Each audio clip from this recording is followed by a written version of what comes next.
Welcome to Scottsbluff, Nebraska. Population 14,732. And home of the Scottsbluff High School Bearcats.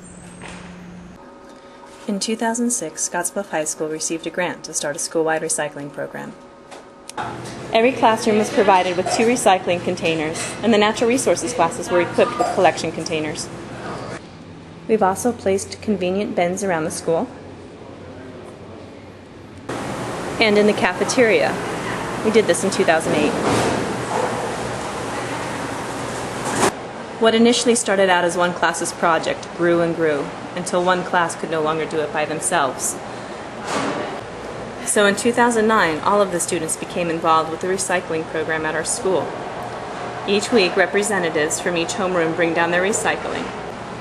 They then learn how to sort the paper, magazines, newspaper, glass, aluminum, steel, plastics 1 and 2. By involving all of the homerooms at Scottsbluff High School, more students are able to learn how to recycle and why it's important. It creates ownership in the program and has become part of the school's culture.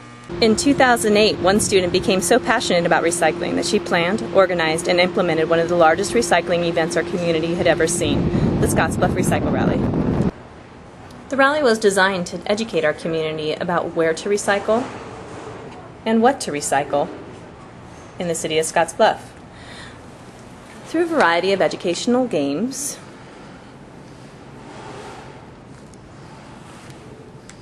informational booths,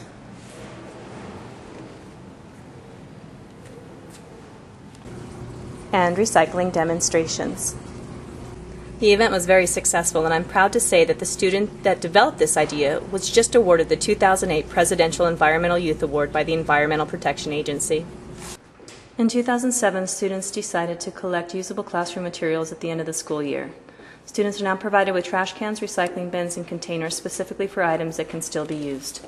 All of the reusable items such as notebooks, binders, folders, divider tabs, notebooks, and paper are then put into a large case, and students are invited to take whatever supplies they'll need at the start of the next school year.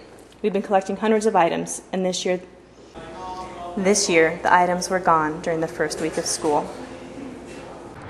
One topic that students are really interested in right now is global climate change and alternative energy sources. This year, our school received a grant to purchase some equipment that will allow students to create biodiesel fuel. The biodiesel made by the students will be used to supplement the fuel for our district currently uses in their bus fleet. We go around to local restaurants, the cafeteria, and anybody else that wants to drop off their oil to use in the conversion process. The glycerin that's the byproduct is actually used to make lotions and soaps that the students then sell for profit. In 2008, a student investigated the advantages, disadvantages, and costs associated with installing a solar-powered water heater for the 2 swimming pools at our school.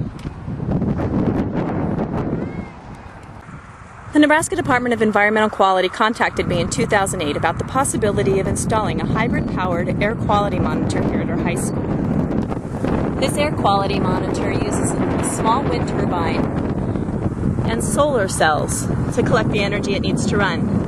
Students next year will be able to see real-time data from the wind turbine and solar cells to learn more about the effectiveness of these alternative energy sources. One other system that is in place at our school is a geothermal heating and cooling unit. This system is not only friendly on the environment, but has saved our school a lot of money.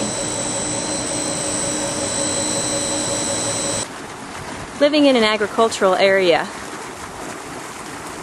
water is a very important topic. In 2008, I received a Learn and Serve grant that enabled my students to get involved with testing the water quality in our area.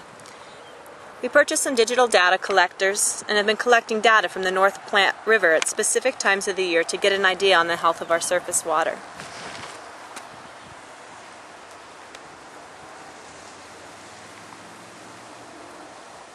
In an effort to educate the community about non-point source water pollution, my students have also been involved with a storm drain decaling project since 2007. We walk around the town and place decals on each storm drain with the hope that people will not dump items into these drains that feed directly into our rivers. I hope you liked hearing about Scottsbluff's green efforts. The end. Or, for us, just the beginning.